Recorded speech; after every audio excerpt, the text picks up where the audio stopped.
الحمد لله نحمده ونستعينه ونستغفره ونؤمن به ونتوكل عليه ونعوذ بالله من شرور أنفسنا ومن سيئات أعمالنا من يهد الله فهو المهتدي ومن يضلل فلن تجد له وليا مرشدا ونشهد أن لا إله إلا الله وحده لا شريك له ونشهد أن سيدنا وحبيبنا ومولانا محمدا عبده ورسوله الذي أرسله بالحق شاهدا ومبشرا ونذيرا وداعيا إلى الله بإذنه وسراجا منيرا اللهم صل على سيدنا نبينا شفيعنا حبيبنا مولانا محمد وسيلة إليك وآله وأصحابه الذين كانوا كشاف الدجى وذكروا الناس بالقرآن تذكيرا يا أيها الحاضرون رحمنا ورحمكم الله اللهم اغفر لنا ولوالدينا ولأحبابنا يوم يقوم الحساب يا أيها المتقون فقد حان شهر رمضان الذي أنزل فيه القرآن كما قال الله سبحانه تبارك وتعالى في كلامه المجيد وفرقانه الحميد في سورة البقرة أعوذ بالله من الشيطان الرجيم بسم الله الرحمن الرحيم شهر رمضان الذي أنزل فيه القرآن هدى للناس وبينات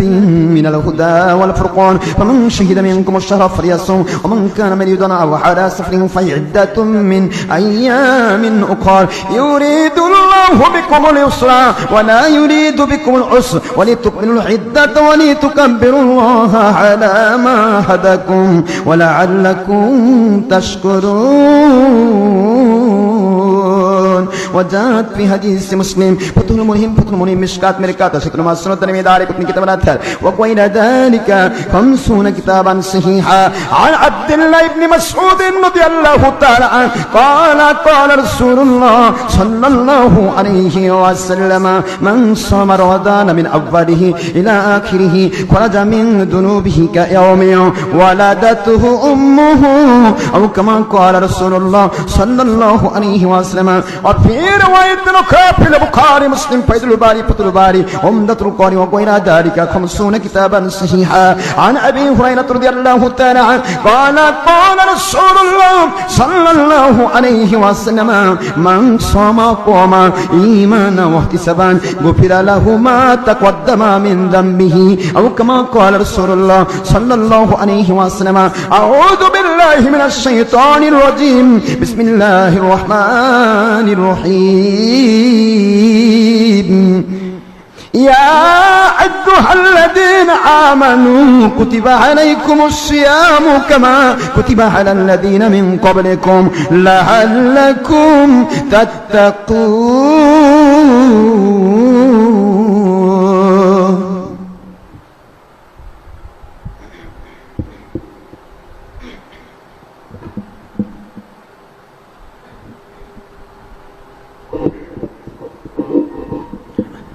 الحمد لله نحمده ونستعينه ونستغفره ونؤمن به ونتوكل عليه ونعوذ بالله من شرور أنفسنا ومن سيئات أعمالنا من يهد الله فهو المهتدي ومن يضلل فلن تجد له وليا مرشدا ونشهد أن لا إله إلا الله وحده لا شريك له ونشهد أن سيدنا وحبيبنا ومولانا محمدا عبده ورسوله الذي أرسله بالحق شاهدا ومبشرا ونذيرا وداعيا إلى الله بإذنه وسراجا منيرا اللهم صل على سيدنا محمد وسيلتنا إليك وسلم قال الله سبحانه تبارك وتعالى في كلامه المجيد وفرقانه الحميد للشان إجرته سيد المرسلين إمام المرسلين آخر رسول الهدى الباق صلى الله عليه وسلم في سورة الأحزاب آمرا ومخبرا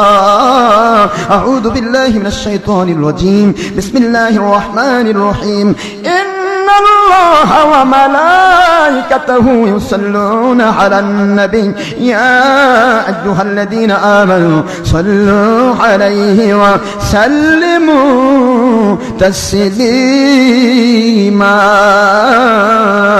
اللهم صل على محمد عبدك ورسولك وصل على المؤمنين والمؤمنات والمسلمين والمسلمات وبارك على محمد وأزواجه وذريته. قال النبي صلى الله عليه وسلم أرحم أمتي بأمتي أبو بكر الصديق رضي الله تعالى عنه وأشدهم في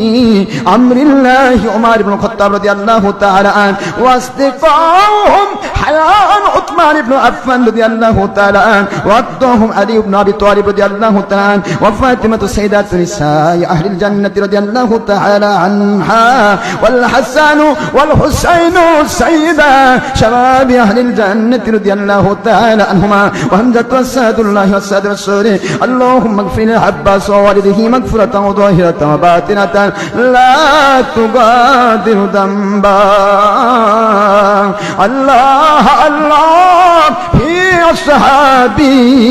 لا تتخذهم غرضا من بعدي فمن أحبهم فبحبي أحبهم ومن أبغضهم فببغضي أبغضهم وخير أمتي قرني ثم الذين يلونهم ثم الذين يلونهم والسلطان ذل الله في الأرض من أهان سلطان الله في الأرض أهانه الله. إن الله يأمر بالعدل والإحسان وإيتاء ذي القربى وينهى عن الفحشاء والمنكر والبغي يعظكم لعلكم تذكرون. اللهم شتت شملهم ودمر ديارهم اللهم مزق جمعهم اللهم إنا نجعلك في نحورهم ونعوذ بك من شرورهم. اللهم احفظنا من كل بلاء الدنيا والسماء اللهم احفظنا من كل وسوس الشيطان والضارين والساهرين والقاتلين والظالمين الطاغوت والسارقين وغير ذلك من كل الباطلين والكافرين والمشركين واليهود والنصارى والهنود والخرز والوهابي والشيعة ومعتزلة وغير ذلك من كل الباطلين بغيب مدادك وعظيم سلطانك وبحرمة حبيبك سيد المرسلين حضور پاک صلى الله عليه وسلم سيف الله القاطع وآله وسلم. أعوذ بالله من الشيطان الرجيم. بسم الله الرحمن الرحيم. فاذكروني أذكركم واشكروا لي ولا تكفرون.